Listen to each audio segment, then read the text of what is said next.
Selamat pagi anak-anak kelas 3. Kita bertemu dalam pelajaran agama. Temanya aku mampu membedakan perbuatan baik dan buruk. Kita buka dengan tanda salib. Dalam nama Bapa dan Putra dan Roh Kudus. Amin. Semoga Tuhan beserta kita sekarang dan selama-lamanya. Amin. Anak-anak, kita belajar dengan tujuan ada 2, supaya kita mampu membedakan perbuatan baik dan buruk dan akibatnya. Yang kedua, kita memiliki keberanian dengan jujur memilih melakukan hal yang lebih baik dan sesuai dengan kehendak Allah. Kemudian yang kedua, ini ada rupanya Pak Eko punya lagu anak-anak. Kita nyanyi dulu ya. Kita punya tangan, punya mata, kita nyanyi. Kalau teksnya kurang jelas nanti disempurnakan ya. Yang penting kita nyanyi karena lagunya gampang ya. Hati-hati gunakan tanganmu.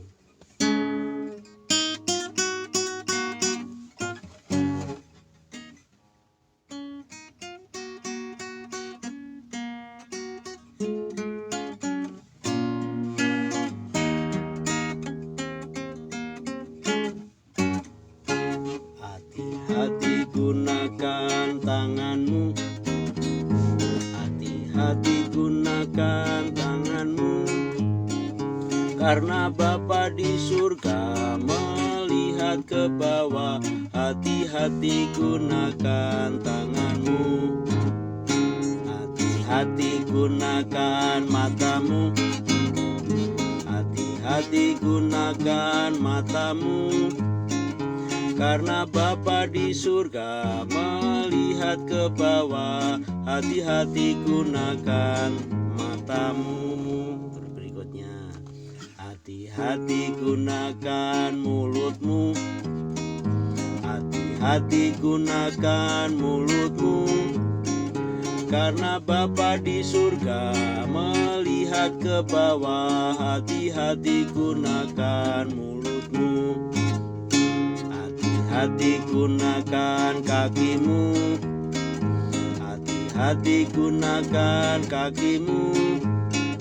Karena Bapa di surga melihat ke bawah. Hati-hati gunakan kakimu. Oke, anak-anak mohon maaf ya, main gitarnya kurang bagus karena tempatnya sempit ya.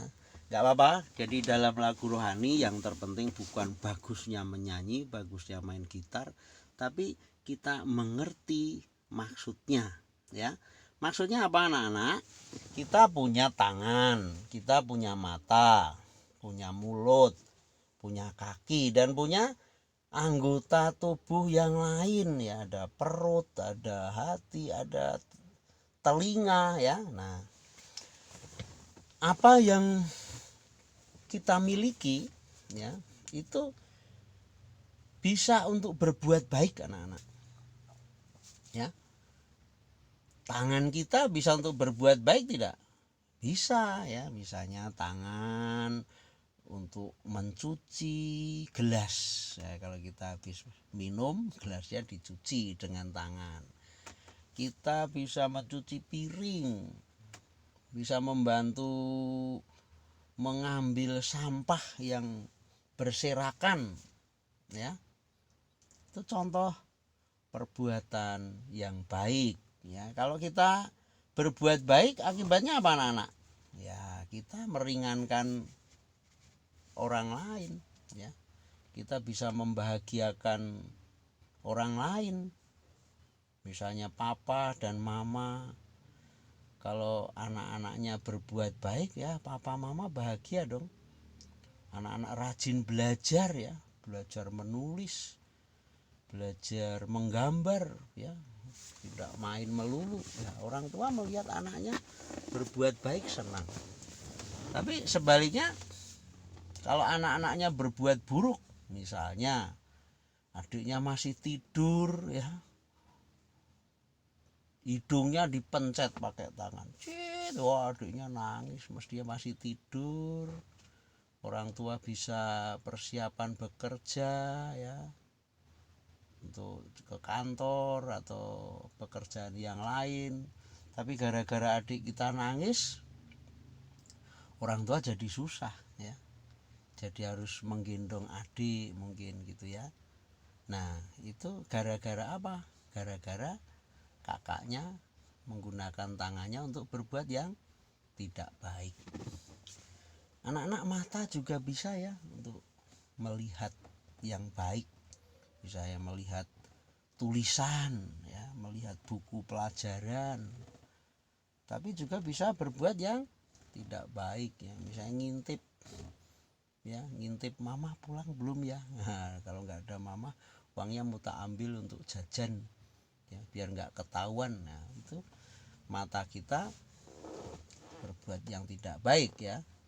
Nah mulut kita ya, ada teman-teman ya, Pak Eko kadang lihat di pinggir jalan pas lewat itu, wah anak-anak tuh mulutnya ngomongnya jorok, ngomongnya kotor ya. Ya tidak boleh ya anak-anak ya kalau menggunakan mulut untuk berkata yang baik ya, untuk menyanyi bagus toh, untuk makan ya, makan yang bergizi supaya badan kita sehat ya, jangan untuk memaki-maki ya. Kaki juga ya, jangan untuk nendang temannya, nendang tanaman sehingga rusak ya.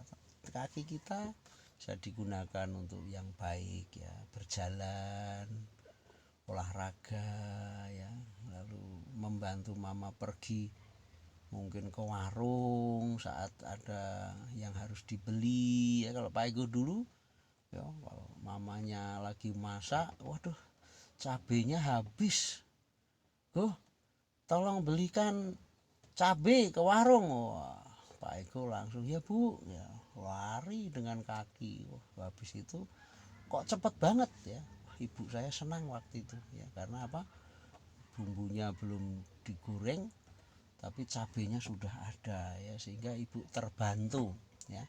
Harapan Pak Eko anak-anak kelas 3 sudah bisa mengenal yang baik ya, sudah bisa berbuat yang baik untuk adik atau untuk kakak, untuk papa, untuk mama ya, itu sehingga perbuatan baik kita akan membuat orang lain bahagia.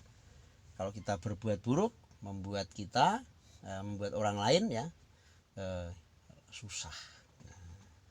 Pelajarannya begitu aja anak-anak ya. Ya, jadi anak-anak nanti di rumah setelah ini bisa membaca buku tema kedua ya, dibaca kalau ada yang bisa dikerjakan tapi tidak usah dikumpulkan yang itu ya. Tapi dengan membaca anak-anak mengerti apa yang ditulis di sana. Ada cerita boleh dibaca, itu ada cerita Santa Elizabeth ya. Santa Elizabeth itu hebat ya, seorang perempuan yang lembut ya, tetapi dia bisa berbuat yang baik ya, yaitu menolong orang-orang miskin ya. Jadi bayangkan dia itu kalau mempunyai harta dibagi-bagikan kepada orang miskin, sehingga orang miskin itu menjadi senang. Gitu ya anak-anak. Nah, untuk tugas yang nantinya dibuat untuk dilaporkan Pak Ego sederhana saja ya, tapi tugasnya tidak usah dikumpulkan dulu ya, itu Pak Ego tulis, jangan dilaporkan dulu, karena gini anak-anak, Pak Ego itu bisanya baru pakai HP, belum bisa pakai Google Classroom ya. Nah kalau anak-anak mengirim tugas lewat HP seperti yang sudah itu, malah HP-nya Pak Ego penuh ya, nggak bisa dibuka gitu anak-anak ya. Jadi Pak Ego harapkan kerjaannya disimpan dulu, nanti kalau Pak Ego sudah ada kesediaan dikirim, Pak Ego akan sampaikan lewat guru kelas ya. Yang penting pekerjaannya diberi nama, diberi kelas ya. Karena muridnya Pak Ego kan banyak tuh, ada 300 lebih. Kalau nggak ada identitasnya Pak Ego bingung nih tugas kelas berapa. Terus hari tanggal ya. Jadi kalau kalian nanti nulis hari ini Selasa tanggal berapa, itu Pak Ego tahu ini, oh itu tugas kedua. Tugasnya gampang anak-anak. Nomor 1, anak-anak udah tahu perbuatan baik kan? Nah itu ditulis. Contoh perbuatan baik di rumah tuh apa? Nah ya. Jadi kalian tahu. Terus nanti bukan hanya nulis ya, kalau dalam perilakunya apa yang kalian tulis memang kalian bisa lakukan. Yang kedua, ceritakan ya, singkat saja ya. Pernah nggak disuruh berbuat jahat tapi tidak mau ya? Kalau disuruh berbuat jahat mau ya, itu kamu berarti tidak baik ya. Tapi aku disuruh berbuat jahat nggak mau. Misalnya apa? Disuruh bohong, oh, aku nggak mau, aku kalau suruh bohong. Nah itu kamu punya pengalaman, itu diceritakan. Misalnya jitak saja tuh temannya, tuh tonjok saja, tuh katain saja, saya nggak mau, saya suruh ngatain temannya jelek, saya nggak mau. Itu ditulis ya. Kita aja ya, tugasnya sederhana itu aja, ditulis di buku. Nanti suatu ketika Pak Ego pengen melihat, nah itu bisa di share ya. Jadi ada, sampai hari ini sudah ada 2 tugas ya, itu aja. Oke anak-anak, begitu aja. Minta maaf nih Pak Ego bisanya menemui kalian dengan cara ini ya. Guru-guru lain sudah hebat, yang muda, Pak Ego udah tua, rumahnya jauh sehingga bisanya begini. Tapi yang begini kita buat sebaik-baiknya. Oke, begitu aja anak-anak. Kita tutup dengan mohon berkat Tuhan. Semoga Tuhan beserta kita sekarang dan selama-lamanya. Semoga anak-anak, keluarga, dan semua orang yang kita cintai senantiasa dibimbing oleh berkat Allah yang Maha Kuasa, dalam nama Bapa dan Putra dan Roh Kudus. Amin. Santa Maria di La Strada, doakanlah kami. Begitu anak-anak, selamat belajar, sampai ketemu nanti di masa belajar di sekolah ya. Sekarang belajar apa adanya dulu ya. Selamat, happy, bahagia di rumah. Amin.